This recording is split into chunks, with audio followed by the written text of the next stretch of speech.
I wanted to just go back and re-examine this idea of faithful people utilizing science in a way. And I want to do so by starting from the passage that we're going to be looking at in our when we take our sermon passage. And it's something that only kind of stood out recently. And then we're going to connect it with a few other passages in the Old Testament, and then we're going to see that there is this clear pattern. So one is from Genesis chapter 8, verses 6 through 12.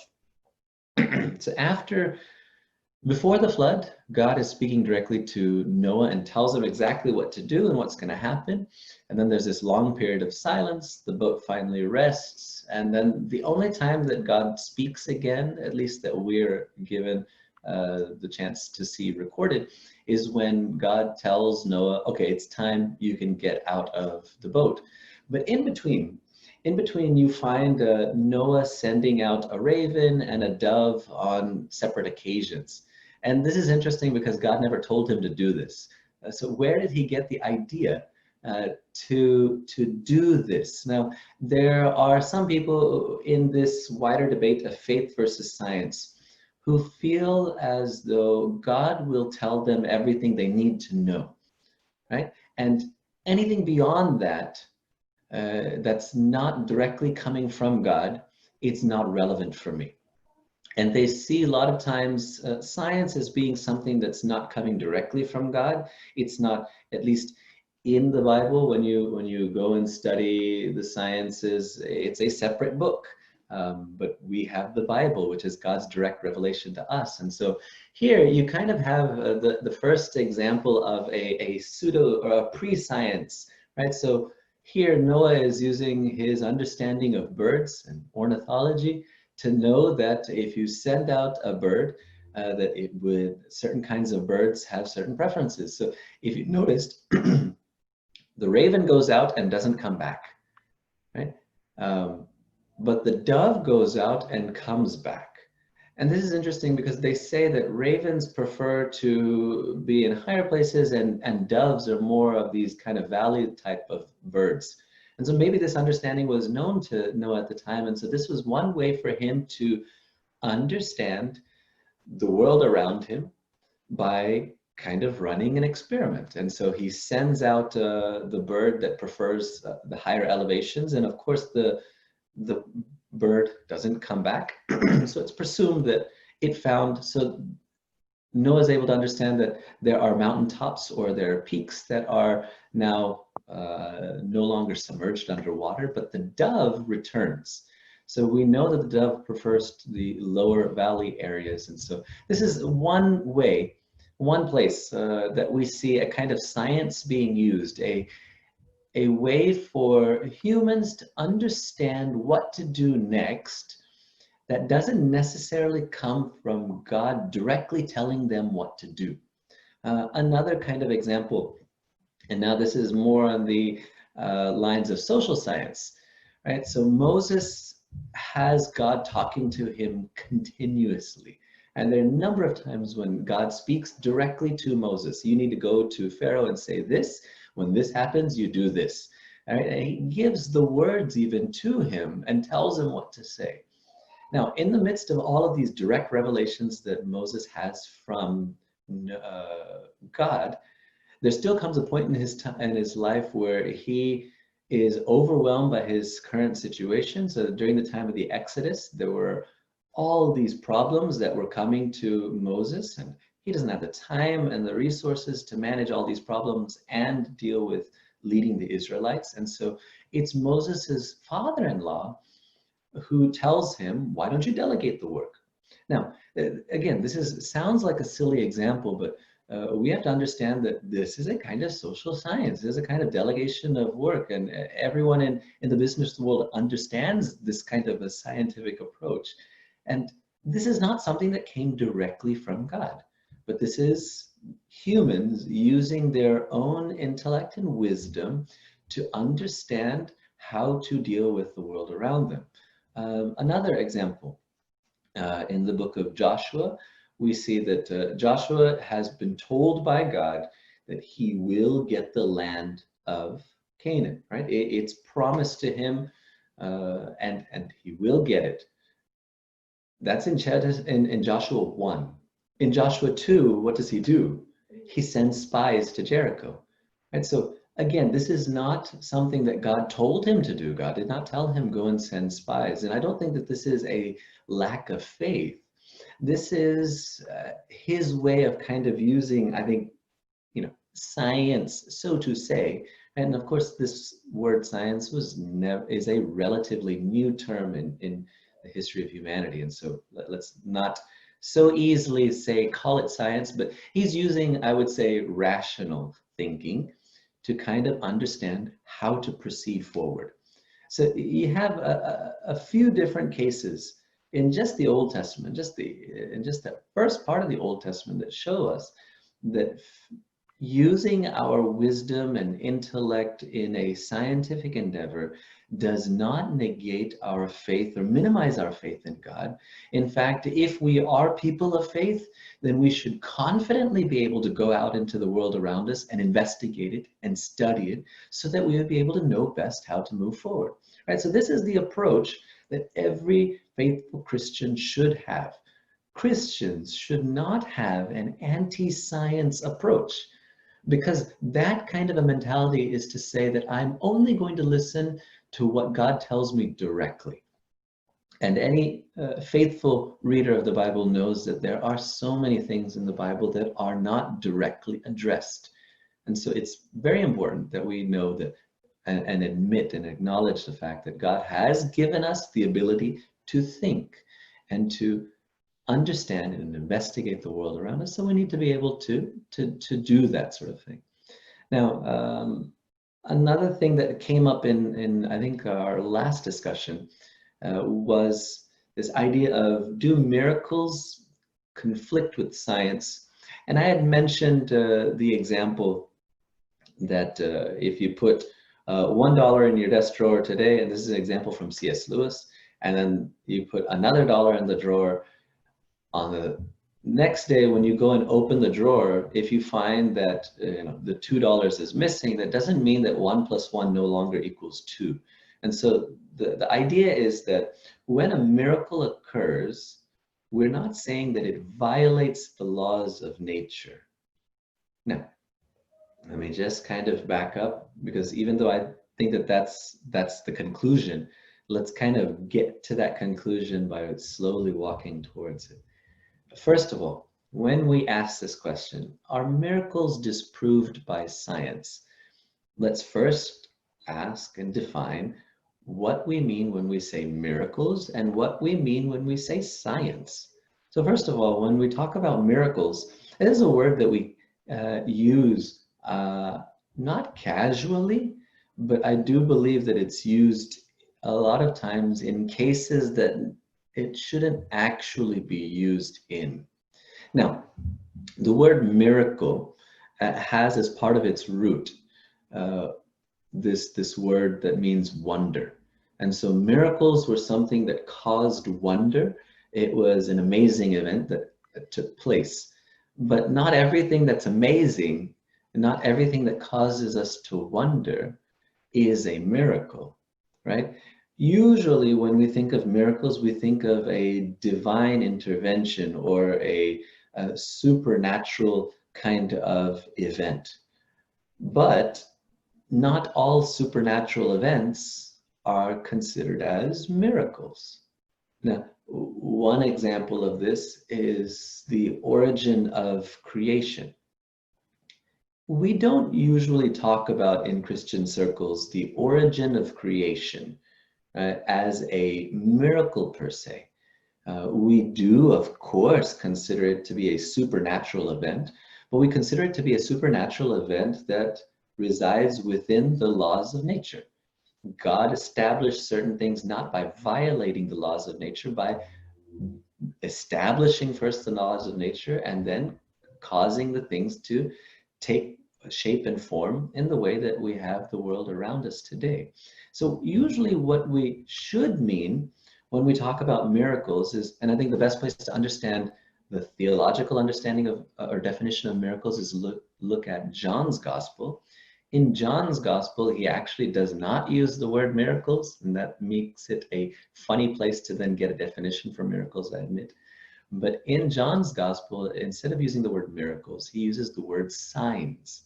And so John's gospel has 7 signs in it. Now, in John's gospel, and feel free to open your Bible and look to it, it actually comes in the passage that's just follows our gospel lectionary passage for this week. It's John chapter 20, verse 30. And it goes like this. Now Jesus did many other signs. So that means in addition to the 7 that John specifically chose to put into the book, in addition to these 7, Jesus did many other signs in the presence of his disciples that are not written in this book. But these are written so that you may come to believe that Jesus is the Messiah, the Son of God. And so here we get a clearer understanding of what a miracle is. A miracle is a sign that is meant to help us believe in Jesus, that he is the Son of God. These are events that stand out in history. They are singular events. Now, I say that they're singular events, and if you're really sharp, you might think, well, there were 2 times when this, feeding of thousands occurred. There's the passage of feeding of the 5,000, which occurs in all 4 Gospels, and then there's another one, a feeding of 4,000, which occurs in 2 Gospels. But nonetheless, these are still singular events, even though that event, that style event, happened twice, and there are different debates on that too. We're not going to get into that. These are all events that show us that there is some sort of a divine interjection of God into the normal laws of nature that we are used to seeing. For example, the virgin birth, or in John's Gospel, John chapter 9, the blind man being able to see. These are events that really stand out, not because it was easy to believe that God just did it. In fact, these events were not easy to believe. Joseph found it difficult to believe in the idea of a virgin birth because he knows and we know where babies come from. And if Mary is pregnant and if Joseph's not the father, he can figure things out, and he has made a conclusion based on his understanding of the world around him. And so definitely these miracles are not easy to believe. And definitely these miracles are a clear, they stand in sharp contrast to the way things normally work. Also in John's Gospel, John chapter 9, with this blind man, after he was healed, he is taken to the Pharisees, and the Pharisees are like, how did you get healed? And he's like, this person, Jesus, did it. And they're like, how do we know you're the same person who was that person who really was blind? And so they bring the parents, and the parents said, yeah, he's actually that same person who was born blind. And then finally it comes back to this man again, and he says, how interesting is it that since the beginning of history, it's never been recorded that a person who was born blind has been given sight, but I'm able to see now. And so even he finds it very different. It is an almost, we could say, an anomaly within the laws of creation. Now, does these strange events that seem to go in sharp contrast with the laws of nature, do they then violate the laws of nature, is what we have to ask. Because science is teaching us one thing, and if there are violations to the laws of science, then really all of science is based on this idea of repeatability. And so if there is something that violates it, then you could argue that the entire field of science is now going to be questioned. So this is why it's important that we say that this is not a violation of the laws of nature. Now, we talked about a kind of definition of miracles, and we're not letting it be a really loose, wild, broad definition of something that's really amazing and something that's hard to understand, but we're instead narrowing it down and saying that these are moments in which God intervenes within human history, and he does something for the intention of getting us to understand that Jesus is the Son of God. Having said that, let's look at this word science again. So science has many different flavors to it. The science that we're most familiar with is this inductive form of science, the experimental form of science, where if you conduct an experiment 100 times and understand the conclusion, you can be pretty confident that if you do it the 101st time, that you're going to get the same conclusion. So there's a repeatability to science. Now, when we are looking at this kind of science, it's very difficult to address miracles with this kind of science, because miracles, in the way that we've defined it, are singular events that occur within history. They are not repeated events in history. So if you find, so to put it now in human terms, if you were to find a body dead and lying on the floor, you don't use inductive, repeatable science to say, let's bring him back to life and kill him again so that we can re-experiment and re-understand how he died.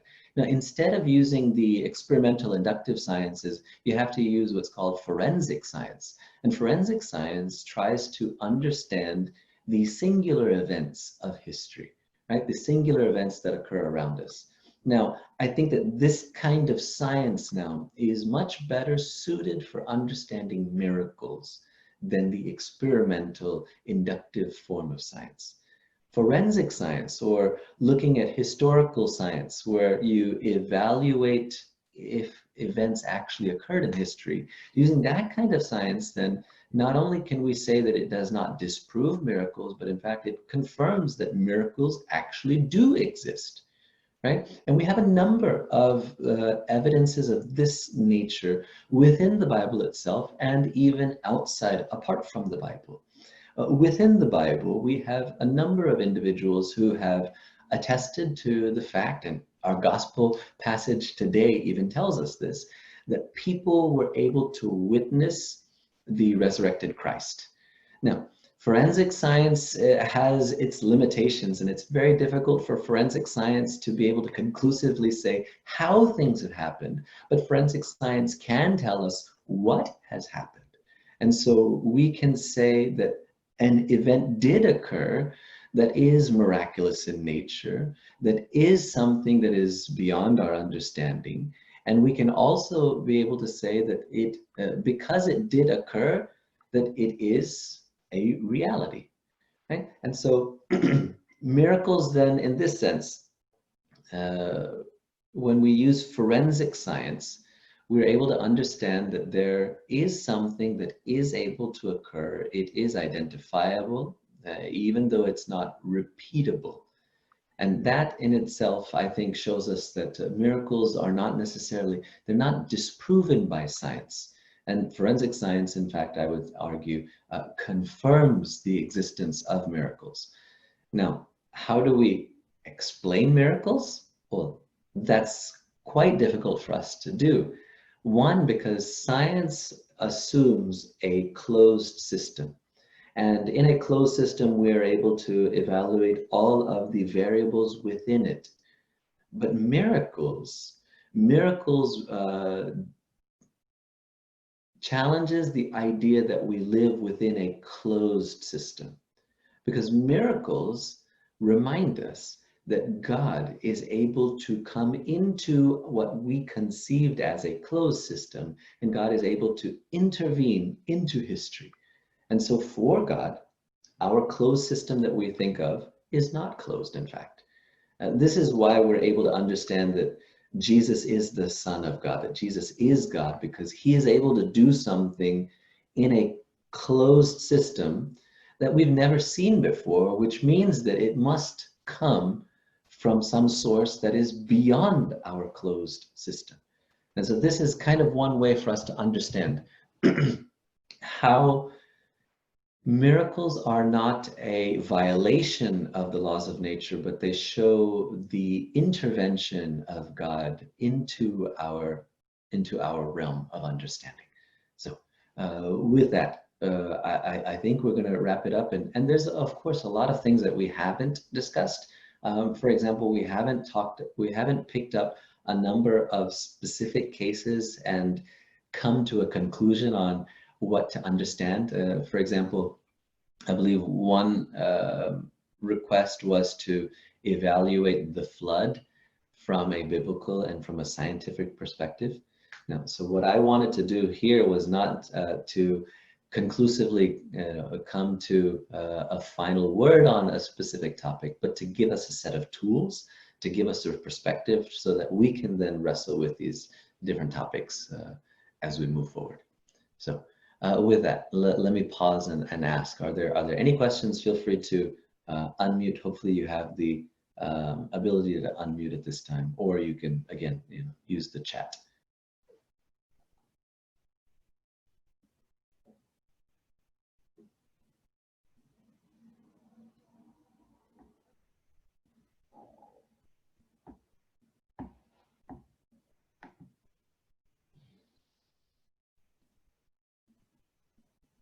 What is, okay, thanks. So here's a question that comes from Abraham. What is the Mar Thoma teaching around evolution? So, very good. Let me think of how to first say that, because I don't want to sound like a rabbi giving a question for a question. But let me say this. The Mar Thoma Church, being an Eastern church, has a different way of doing theology. And in the nature of the way that we do theology, we very rarely come to fixed and final conclusions on matters that are still pending. Okay? So I would say that the Mar Thoma teaching specifically on evolution is that we don't really address it. To be frank, we leave the option open for scientifically minded members within our community to investigate the scientific merits of that theory. And then the theologians have to still be aware of these scientific conclusions, and we'll have to wrestle with how this affects our theology and how we study the scripture. One thing I should say is that evolution has many different flavors. There's one flavor of evolution that constructs itself in such a way that it does not need a creator, a divine power. This kind of teaching of evolution, the Mar Thoma Church is against, because this type of teaching of evolution is clearly against the Bible, because the Bible affirms that there is a divine creator. Now, there's another kind of strand of evolution that says that evolution is simply the mechanism of how things occurred, and it's not describing the agent that creates the mechanism. In this kind of a model, the Mar Thoma Church has no problem with this kind of a thinking, because the mechanism does not conflict with our theology of the agent of creation, right?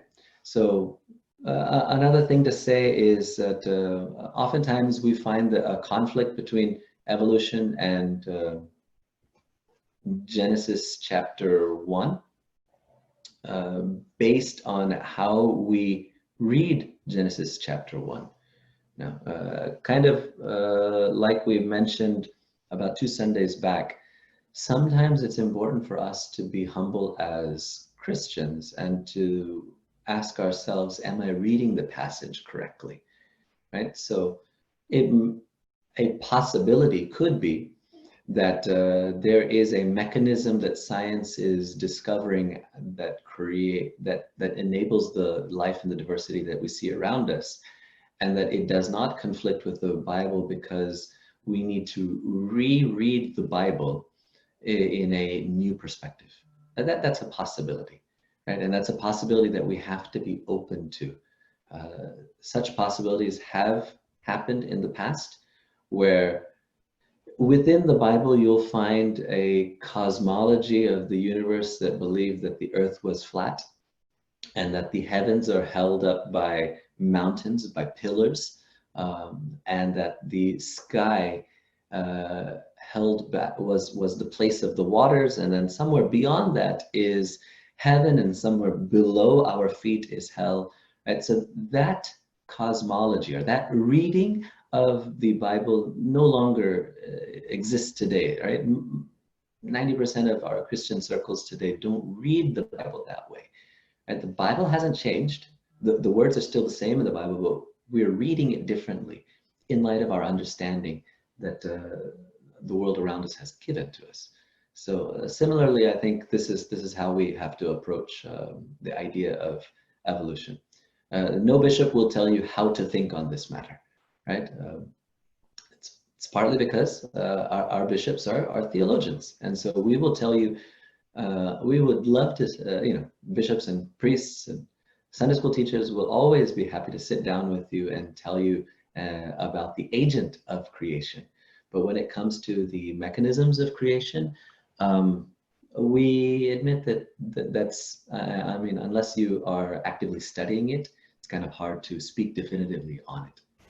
I hope that helps. Does that kind of address the question? Are there any other questions?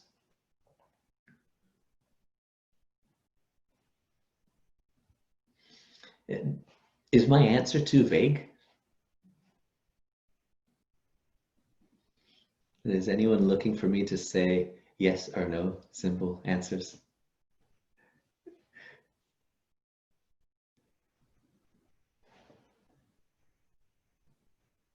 Okay.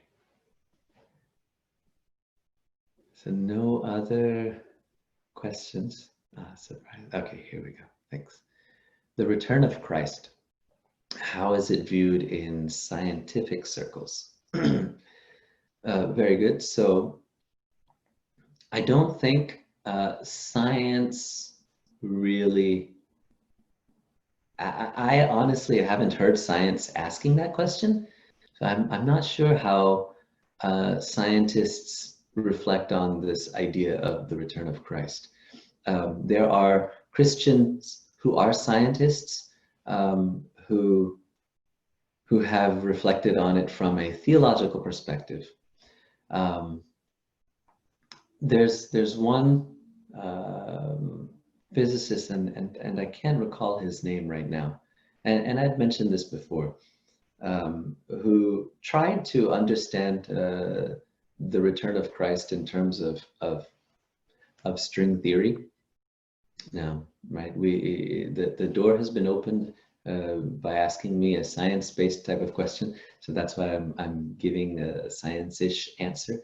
So string theory allows for the possibility of a return of Christ that transcends our concepts of time and space, and so within that scientific view, the mechanism of how Christ returns is plausible. But nonetheless, I don't think any of us as Christians really have any problems with the mechanisms of how Christ would return. I think more or less our questions are still faith-based in nature, which is, what does it mean that Christ is coming again? Right? I think that's the more relevant question for us. So the next question is, how do we explain 6 days of creation when science says it takes years? Fantastic question. So when we open the Bible, we have to read the Bible within the genre in which it's written. So the genre is the style of writing. When we turn to the book of Song of Solomon, right, or Song of Songs, and we read, "My lover's eyes are doves," right? We instinctively know to interpret that poetically. Now, I say instinctively, but it's actually not very instinctual. It's actually a learned response. Um, we know this because when little kids hear poetry, they are thoroughly confused. It takes a good amount of reading poetry to be able to understand how to interpret poetry and to be able to understand the nuances of poetry. And so the more poetry we read, the better we are at identifying it and the better we are at understanding it. And so when we read the poetic lines, "My lover's eyes are doves," we can say, oh, he means that my lover's eyes are pure. And if the eyes are pure, that means that the heart of that person is pure, right? That their intentions are pure. Um, one of the challenges that we find when we read Genesis is that we haven't really immersed ourselves in this style of writing before. We have grown up immersing ourselves in a style of writing that sounds like Genesis chapter 1. But though it sounds like Genesis chapter 1, the style of writing that we're used to is this style of writing that we find in textbooks that tell us matter-of-fact sort of things. Now, when we spend more time in our literature classes, we understand that different periods of time have different ways of articulating their thoughts and their ideas in word form. The same thing happens in painting, right? Different eras of painting use different styles of painting, and you have to understand the style and the context of that painter in order to be able to understand what he means by that, or she means by that painting. When we read Genesis chapter 1, without us doing a little bit of background work and realizing that there are a number of stories similar to this in the history or in the background context of the Jewish people, without knowing that, it's very easy for us to misunderstand what Genesis 1 is really saying to us. When there are, and feel free to Google this or research it, right? There are many other ancient Near Eastern accounts of the origins of the world. There's the Epic of Gilgamesh, there's Atreus, there's Sumerian accounts, there are Babylonian accounts, there are Ugarit accounts. And in all of these different accounts of the creation of the world, you find the community trying to articulate a sense of meaning and rationality to the world in which they currently live in. In every one of those stories, in those other stories, one extremely significant thing that we'll notice is that there are multiple gods at work. And in one of the more significant stories, you have this god Marduk, who is in a battle with Timaeus, which happens to be the sea monster, and who is the embodiment of evil and chaos. And so Marduk slices open Timaeus, and out of Timaeus comes all of creation, right? And you get this idea that creation exists because of a battle between gods. And that explains why it's so messy. That explains how it's so chaotic and disordered. Now, with those stories in mind, when we go and read Genesis chapter 1, it teaches us so much more than just the number of days in which things were created. It actually teaches us that God and God alone exists, and He alone creates. And He does so simply with the word of His mouth. There's no battle, there's no struggle, there's no competition. He says, and it happens. And in spite of the madness that we see around us, the chaos and the randomness that we see, in Genesis chapter 1, it teaches us that God is systematic, that He is organized, that He is orderly. And so you have a flow, and I would find it very difficult to not read it in this kind of poetic way, because it employs a lot of poetic techniques of repetition.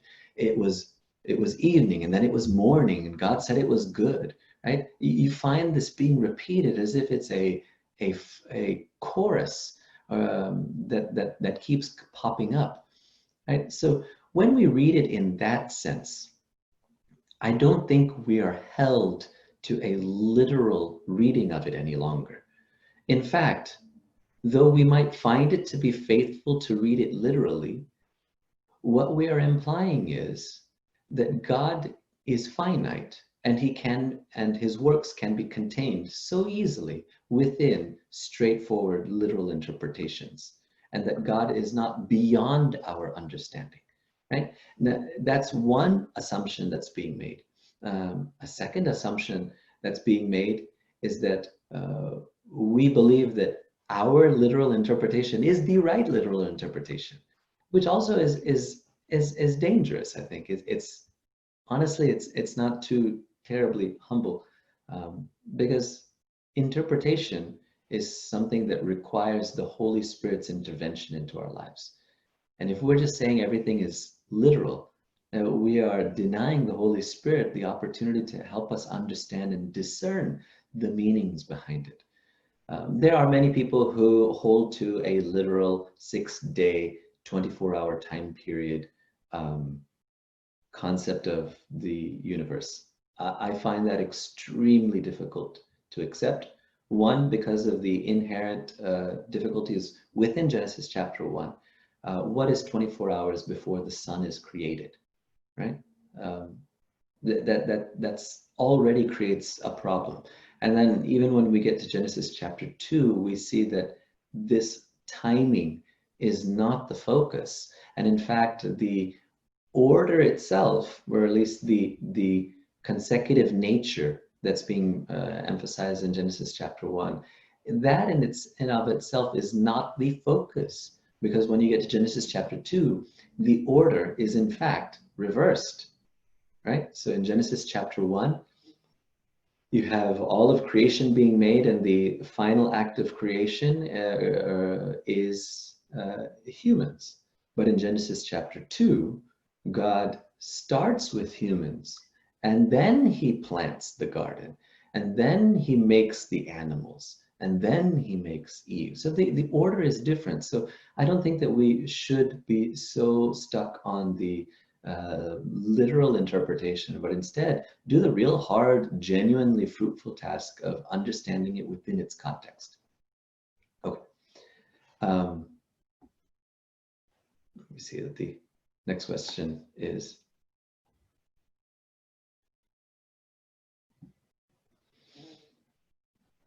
does scientific rational thinking, reason and churning over the problems from all angles gel with Christian thinking?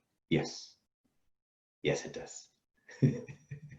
Yes, it's very important that, right, Romans chapter 12, right, in the passage where it says, offer yourselves as living sacrifices, he says, be transformed by the renewal of your minds. And I believe it was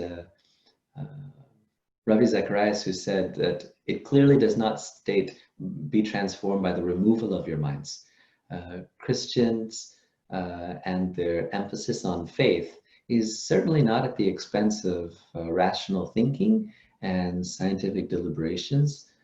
In fact, it is because we have faith in God that we can engage in meaningful, rational, scientific investigations.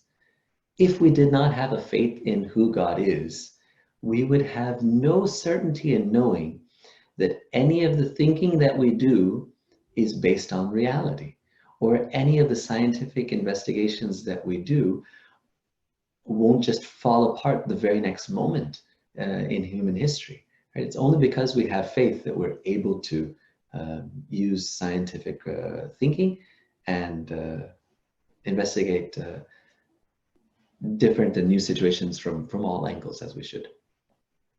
Okay. And the last question before we wrap it up. Any books you would recommend that we can refer to understand science and Christian faith concept more deeply? Oh, there's a number of good books. Unfortunately, I cannot remember all of them off the top of my head.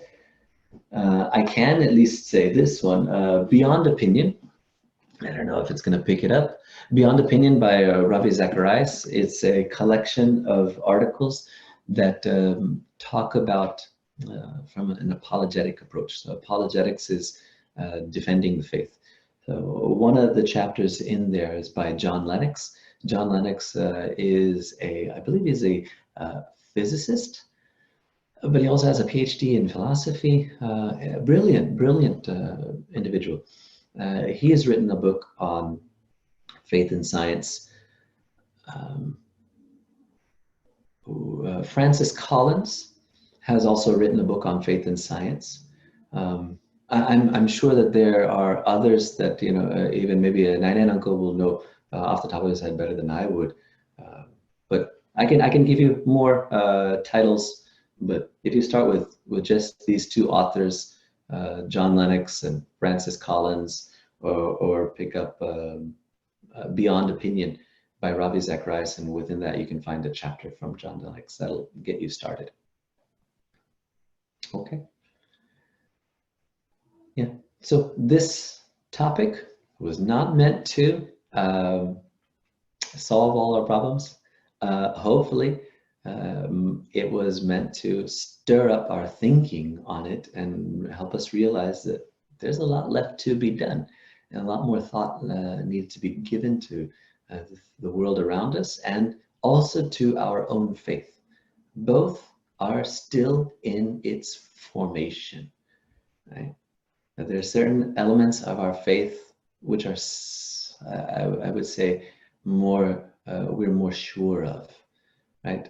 But then as we look within the Bible itself, there is a progressive nature in which people grow in their faith of who God is and what he's able to do.